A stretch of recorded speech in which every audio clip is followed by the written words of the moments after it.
तो कहानी की शुरुआत में हम एक वॉर के दौरान डैन और उसके साथियों को पानी में गिरते हुए देखते हैं। यहाँ से 28 साल पहले की कहानी बताई जाती है, जहाँ डैन एक हाई स्कूल में बायोलॉजी का टीचर होता है। डैन अपनी वाइफ एमी और बेटी मूरी के साथ रहता है। डैन को आर्मी रिसर्च लैब में काम करने का इंटरेस्ट होता है, इसलिए उसने आर्मी रिसर्च लैब में जॉब अप्लाई किया होता है, जिसका आज ही के दिन इंटरव्यू है। डैन अपने घर जाता है। आज उसके घर में क्रिसमस पार्टी होती है। तभी डैन एमी को इंटरव्यू के बारे में बताता है, जिस पर एमी उसे गुस्सा होती है, क्योंकि वो चाहती है कि डैन आज का दिन उसकी फैमिली के साथ स्पेंड करे। साथ ही एमी बताती है कि तुम्हारे पिता ने मूरी को क्रिसमस कार्ड भेजा है, जिससे डैन को गुस्सा आता है, क्योंकि वो अपने पिता से नफरत करता है। असल में उसके पिता ने उसे छोड़ दिया था, तब से ही डैन उनसे बात नहीं करता है। इसके बाद डैन अपने इंटरव्यू के लिए जा रहा होता है, जिस दौरान उसे कॉल से पता चलता है कि उन्होंने उसको रिजेक्ट करके वो जॉब किसी और को दे दी है। डैन को बहुत गुस्सा आता है और वो अपनी फाइल को डस्टबिन में डालकर घर के अंदर आ जाता है, जहाँ वो मूरी और एमी के साथ बैठकर फुटबॉल मैच देखने लगता है। जिस दौरान बीच मैच में अचानक एक पोर्टल खुलता है और देखते ही देखते उसके अंदर से बहुत सारे सोल्जर्स बाहर आते हैं। इन सोल्जर्स की लीडर लेफ्टिनेंट हार्ट भी वहाँ आती है, जो सभी लोगों को बताती है कि वो लोग फ्यूचर से आए हैं, जहाँ 2051 में व्हाइट स्पाइक्स नाम के एलियन और इंसानों के बीच जंग छिड़ गई है और वो इस जंग में हार रहे हैं। अगर ऐसा ही चलता रहा तो अगले 11 महीने में पूरी धरती से इंसानों का खात्मा हो जाएगा। हार्ट सभी को हेल्प करने का कहती है, ताकि वो इस जंग में जीत सकें। इस इंसिडेंट के बाद सभी देश उनकी हेल्प के लिए आम लोगों को सेना में भर्ती करके उन्हें फ्यूचर में भेजते हैं, पर फिर भी फ्यूचर वाली दुनिया में इंसानों की आबादी 5 लाख से कम बचती है। साथ ही फ्यूचर में भेजे 50% लोगों के जान गंवाने से अब लोग फ्यूचर में जाने के लिए सवाल उठाने लगते हैं, जिसके चलते सभी फ्यूचर में जाने के लिए विरोध करने लगते हैं। असल में सभी को सिर्फ 7 दिन के लिए भेजा जाता है। अगर वो 7 दिनों तक वहाँ जिंदा रहे तो वापस पास्ट में आ जाते हैं। इधर मूरी भी इस बात से परेशान होकर रोने लगती है और अपनी माँ को कहती है कि वो कभी भी फ्यूचर में न जाए। तभी डैन वहाँ आता है और मूरी से बात करके उसे शांत करता है। अगले दिन जब डैन क्लास में होता है, तब उसके फोन में एक अलर्ट मैसेज आता है। असल में डैन को जल्द से जल्द आर्मी रिसर्च सेंटर में आने का कहा जाता है। डैन जल्दी से वहाँ जाता है, क्योंकि उसे लग रहा था कि उसे अब जॉब मिल जाएगी, लेकिन यहाँ आने पर सोल्जर उसके हाथ को एक मशीन में डालते हैं। तब डैन को पता चलता है कि वो लोग उसे फ्यूचर में लड़ने के लिए भेजने वाले हैं। वो डैन को ये भी बताते हैं कि उसकी 7 साल में डेथ हो जाएगी। डैन उनसे कुछ पूछ पाता, तभी उसके हाथ में एक डिवाइस लगा दिया जाता है, ताकि वो लोग डैन को ट्रैक कर सकें, और उसे बताया जाता है कि अगर उसने इस डिवाइस के साथ छेड़छाड़ की तो उसे जेल भी हो सकती है। अब डैन को 24 घंटे के अंदर अपने पर्सनल काम निपटाने को कहा जाता है, क्योंकि उसके बाद उसे जंग के लिए ट्रेन किया जाएगा। ये सब डैन की मर्जी के बिना हुआ था, पर अब वो कुछ नहीं कर सकता था। तभी हम एमी को देखते हैं, जो कि एक थेरेपिस्ट है और फ्यूचर से वापस आए लोगों की काउंसलिंग करती है। इसके बाद वहाँ डैन आता है और एमी को बताता है कि उसे 2051 में भेज रहे हैं। एमी जानती थी कि वहाँ से वापस आना मुश्किल है, इसलिए वो डैन को वहाँ जाने से मना करती है, जिस पर डैन बताता है कि उन्होंने मेरे हाथ पर ट्रैकर लगा दिया है, इसलिए अब चाहकर भी वो कुछ नहीं कर सकता। जिस पर एमी डैन को उसके पिता की हेल्प लेने को कहती है, क्योंकि सिर्फ उसके पिता ही उस डिवाइस को बाहर निकाल सकते हैं। इसके बाद वो अपने पिता के पास जाता है, जहाँ उसके पिता डिवाइस को निकालने के लिए तैयार हो जाते हैं, पर पुरानी बातों को याद करते हुए दोनों के बीच बहस होने लगती है। इसलिए डैन गुस्से में उस डिवाइस को निकलवाए बिना ही वहाँ से चला जाता है और एमी को बताता है कि उसे जंग लड़ने जाना ही पड़ेगा। ये जानकर एमी बहुत रोती है,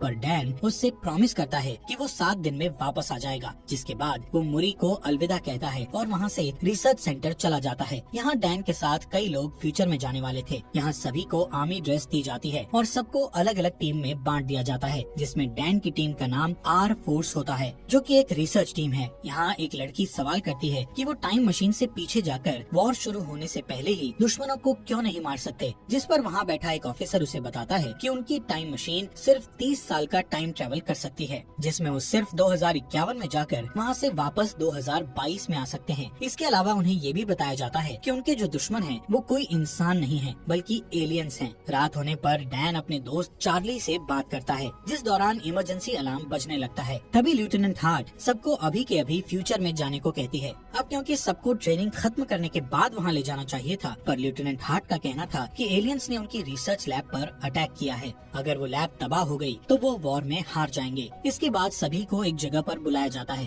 और फिर एक एक करके उन्हें फ्यूचर में भेजने लगते हैं, जिस दौरान सिस्टम में कुछ खराबी आ जाती है, जिसके कारण वो सभी जमीन पर पहुंचने की जगह आसमान में ही रह जाते हैं और फिर एक एक करके सभी नीचे गिरने लगते हैं। ये वही सीन था जो हमें कहानी की शुरुआत में दिखाया था। यहाँ डैन और कुछ लोग एक स्विमिंग पूल में गिरते हैं, जबकि बाकी के लोग जमीन पर गिरकर मर जाते हैं। यहाँ के हालात देखकर वो सभी दंग रह जाते हैं, क्योंकि हर तरफ सिर्फ एलियंस थे। इसके बाद हम फ्यूचर की दुनिया की कर्नल को देखते हैं, जो बचे हुए लोगों से कांटेक्ट करती है। वो डैन को टीम लीडर बनाते हुए कहती है कि उसे रिसर्च लैब में फंसे लोगों को बचाना होगा। डैन अपनी टीम के साथ लैब की ओर निकल जाता है। सभी लैब पहुंच जाते हैं और देखते हैं कि एलियंस ने सभी लोगों को मार दिया है। जब कर्नल को इस बारे में पता चलता है तो वो बहुत दुखी होती है और डैन को लैब में रखी हार्ड ड्राइव लाने को कहती है। इन लोगों के पास ज्यादा टाइम नहीं होता है, क्योंकि एलियंस लैब में आने वाले थे। जिसके बाद कर्नल डैन को लैब में रखी सभी बायोलॉजिकल मटेरियल भी साथ लाने को कहती है, जिस दौरान वहाँ एलियंस भी आने लगते हैं। इसलिए यहाँ की आर्मी लैब पर बॉम्ब गिराकर उसे पूरी तरह तबाह करने के लिए निकल जाती है। कर्नल बताती है कि डैन और उसके साथियों के पास सिर्फ 3 मिनट हैं, जिसके बाद लैब को ब्लास्ट कर दिया जाएगा। पर जब वो लोग लैब के बाहर जा रहे होते हैं, तभी एलियंस उन पर अटैक कर देते हैं। ये एलियंस बहुत ही ताकतवर होते हैं और उन पर गोलियों का कोई असर नहीं होता है। एलियंस के अटैक में डैन के कुछ साथी मारे जाते हैं। अब जैसे ही बचे हुए लोग लैब से बाहर आते हैं, तब वहाँ बहुत सारे एलियंस आने लगते हैं और उन लोगों का पीछा करने लगते हैं। इसी बीच वहाँ आर्मी आ जाती है, पर एलियंस उन्हें जान से मार डालते हैं। कोई रास्ता ना दिखने पर डैन और बाकी के लोग एलियंस पर शूट करने लगते हैं। थोड़ी ही देर बाद वहाँ बॉम्ब गिराया जाता है, जिससे बहुत ही बड़ा ब्लास्ट हो जाता है, जिससे सभी एलियंस मारे जाते हैं। साथ ही इस ब्लास्ट के कारण डैन के कई साथी भी मारे जाते हैं और कई घायल हो जाते हैं। अब जैसे ही डैन की आंख खुलती है तो वो एक कैंप में होता है। यहाँ पता चलता है कि ब्लास्ट में डैन के अलावा उसका दोस्त चार्ली ही बचा था। जब वो दोनों कैंप के बाहर आते हैं तो उन्हें अपनी टीम का एक आदमी और दिखता है, जिसका नाम डोरियन है। डोरियन फ्यूचर में तीसरी बार आया था, इसलिए डैन उससे पूछता है कि क्या तुम मरने से नहीं डरते हो, जिस पर डोरियन बताता है कि उसे कैंसर है और वो सिर्फ 6 महीने ही जीने वाला है, इसलिए उसे अपने तरीके से बची हुई लाइफ जीनी है और घर पर रहने से अच्छा वो लड़कर मरना चाहता है। इसी दौरान वहाँ 2 सोल्जर आते हैं जो डैन को अपने साथ आने को कहते हैं, जबकि डोरियन और चार्ली को वापस लैब वाली जगह पर जाने को कहा जाता है। डैन डोरियन से चार्ली का ध्यान रखने को कहता है, क्योंकि चार्ली बहुत डरा हुआ था और वहाँ वापस जाना नहीं चाहता था। दूसरी ओर डैन जब कर्नल से मिलता है तो उसे पता चलता है कि वो उसकी बेटी मोरी है। असल में मोरी फ्यूचर में बड़ी हो चुकी थी। डैन उसे कर्नल की पोस्ट पर देखकर बहुत ही खुश होता है और खुशी से रोने लगता है। अब जैसे ही डैन उसे हक करने वाला होता है, तब मोरी उसे रोक देती है। साथ ही उससे कहती है कि मैंने तुम्हें यहाँ पर इमोशनल होने के लिए नहीं बुलाया है, बल्कि एक खास वजह से बुलाया है। जब डैन उस वजह को पूछता है तो मोरी उसे वक्त आने पर सब कुछ बताने का कहती है। इसके बाद मोरी डैन को अंदर ले जाती है और फीमेल व्हाइट स्पाइक्स के बारे में बताती है। मोरी का कहना था कि फीमेल एलियन बहुत ताकतवर और गुस्सैल होती है, जो कि जमीन के नीचे अपना घोंसला बनाती है और एलियंस को पैदा करती है। इस फीमेल एलियंस की हिफाजत सभी मेल एलियंस करते हैं और उसकी हिफाजत में अपनी जान तक दे देते हैं। मोरी डैन को अपने साथ एक मिशन पर ले जाने का कहती है। इस मिशन में वो फीमेल एलियन को पकड़कर उसके डीएनए से एक टॉक्सिन बनाना चाहती है, जिससे सभी एलियंस को मारा जा सके। असल में सभी अब तक मेल एलियंस को मार रहे थे, लेकिन फीमेल एलियंस को मार पाना मुश्किल था। अगर फीमेल एलियंस मारी जाएं, तो फिर और एलियंस पैदा नहीं होंगे और बचे हुए एलियंस को मारकर वो दुनिया को बचा लेंगे। इसके बाद वो सभी उस जगह पर जाते हैं जहाँ फीमेल एलियंस जमीन के अंदर रहती थी। इस जगह पर जाकर मोरी डैन को ऊपर ही रहने को कहती है और वो नीचे आकर फीमेल एलियन को पकड़ने लगती है। ये एलियन बहुत ताकतवर होती है और वो अपने मेल एलियंस को आवाज लगाकर उन्हें बुलाने लगती है। कुछ ही देर बाद वहाँ बहुत सारे एलियंस आने लगते हैं। ये देखकर डैन अपनी बेटी को बचाने के लिए नीचे उतर जाता है। आखिर में उस एलियन को पकड़ लिया जाता है और फिर उसे हेलीकॉप्टर से सेंटर में भेज दिया जाता है। पर तभी वहाँ कई एलियंस आ जाते हैं, जिनके अटैक से काफी सोल्जर्स मारे जाते हैं। इधर डैन और मोरी आर्मी की एक कार में बैठ जाते हैं, जहाँ डैन कार को ड्राइव करता है और मोरी एलियंस पर शूट करती है। इसके बाद वो दोनों एक बीच पर पहुँच जाते हैं, जहाँ एक भी एलियन नहीं था।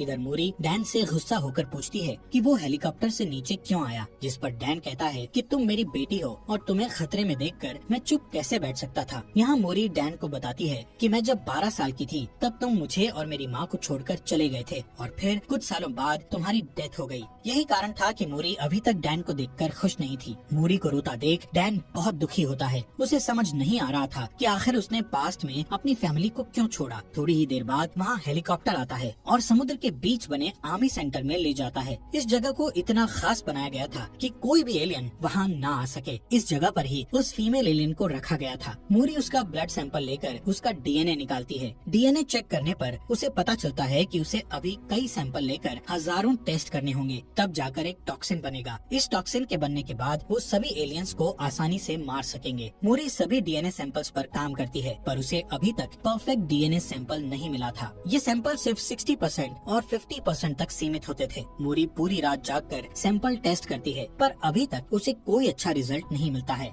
इसके बाद वहाँ डैन आता है और मूरी को रेस्ट करने का कहता है। आज ही के दिन डैन को यहाँ 7 दिन हो चुके थे, इसलिए अब उसे वापस 2022 में जाना था। डैन मूरी से पूछता है कि आखिर उसने उसे यहाँ क्यों बुलाया था, जिस पर मूरी कहती है कि अगर ये टॉक्सिन बन गया तो इसे अपनी दुनिया में वापस लेकर जाना तुम्हारा काम है, क्योंकि यहाँ और टॉक्सिन बनाने में काफी वक्त लग जाएगा, पर जब तुम इसे लेकर अपनी दुनिया में जाओगे तो इसे बनाने के लिए काफी वक्त होगा। जब ये टॉक्सिन बन जाएगा तो वो अपनी दुनिया में वॉर को शुरू होने से रोक सकते हैं। इसी दौरान उन्हें एक डीएनए सैंपल टॉक्सिन 100% होते हुए दिखता है। तभी वो फीमेल एलियन जाग जाती है और जोर जोर से चिल्लाने लगती है, जिसकी आवाज सुनकर सभी मेल एलियंस वहाँ आने लगते हैं। इनकी तादाद इतनी थी कि सबको मारना मुश्किल था। एलियन बुरी तरह सोल्जर्स को मारने लगते हैं। वहीं डैन और मूरी एक साथ होते हैं, जिस दौरान मेल एलियंस उस फीमेल एलियन को आजाद कर देते हैं। अब डैन को जल्द से जल्द उस जगह पर पहुंचना है जहां से वो वापस 2022 में जाएगा, लेकिन इस जगह पर काफी एलियंस आ चुके थे। दोनों उन्हें मारते हुए आगे बढ़ते हैं कि तभी फीमेल एलियन मूरी पर अटैक करके उसे घायल कर देती है। इसके बाद डैन मूरी को लेकर आगे बढ़ता है। तब टाइम ट्रेवल मशीन ऑन हो जाती है। यहाँ मूरी डैन से माफी मांगती है और कहती है कि मैं भी तुमसे बहुत प्यार करती हूँ। डैन अपनी बेटी को भी पास्ट में ले जाना चाहता था, इसलिए वो उसके पास ही बैठ जाता है, पर तभी